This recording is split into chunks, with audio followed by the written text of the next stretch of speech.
Baba Saheb doctor Bhimrao Ambedkar ji के महापरिनिर्वाण दिवस पर आज उन्हें श्रद्धांजलि दी गई, जिसको लेकर न्यू सर्किट हाउस सोलन में कार्यक्रम का आयोजन किया गया।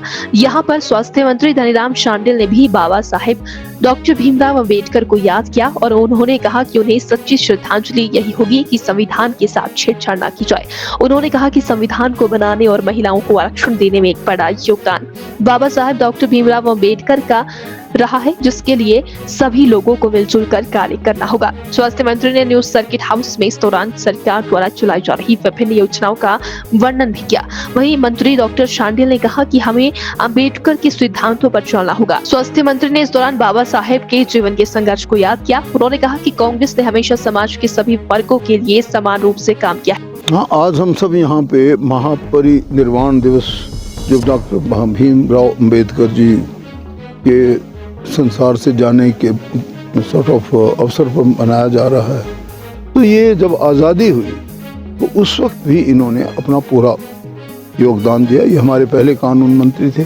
इन्हीं के समय में महिलाओं के लिए जो हिंदू कोड बिल बना या जो महिलाओं के लिए अधिकार दिए गए और जिस प्रकार से इस हिंदू कोड की रचना हुई, किस प्रकार से it has to be crafted, he only gave the complete direction.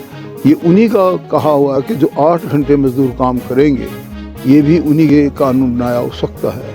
तो वो एक ऐसे समदर्शी, ऐसे समानता के और ऐसे बराबरी और ऐसे जैसे भी एक दूसरे को हम डिग्निफाइड वे में बात करें, एक दूसरे के सम्मान को समझें, किसी भी प्रकार की छुआछूत और जो ये बेअदबी है एक दूसरे ना करें, ऐसे उनके विचार थे। और वो कभी बाहर से आते थे तो सबसे ज़्यादा पुस्तकों का जो वजन है उसका किराया देना पड़ता था। और आज भी बॉम्बे में एक व्यक्ति की कितनी बड़ी लाइब्रेरी हो सकती है, उसके रूप में उनकी लाइब्रेरी पुस्तकालय है, जो वर्ल्ड में किसी और दूसरे व्यक्ति की उतनी बड़ी लाइब्रेरी है ही नहीं।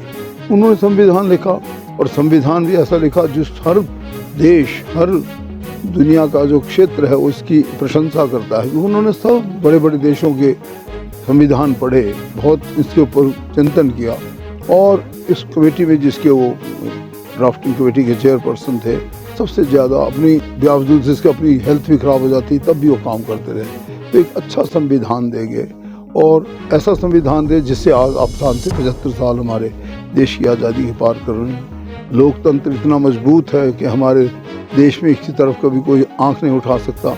हमारी लोकतांत्रिक प्रक्रिया इस संविधान के कारण मैं समझता हूँ और मजबूत होती जाएगी। और सबसे बड़ा हमारा उनके लिए आज की श्रद्धांजलि यही होगी कि हम उन संविधान निर्माता बाबा साहब डॉक्टर BR अम्बेडकर को सच्ची श्रद्धांजलि के रूप में यही दें कि हम संविधान की रक्षा करें और संविधान में किसी भी प्रकार की अनुचित छेड़छाड़ ना करें।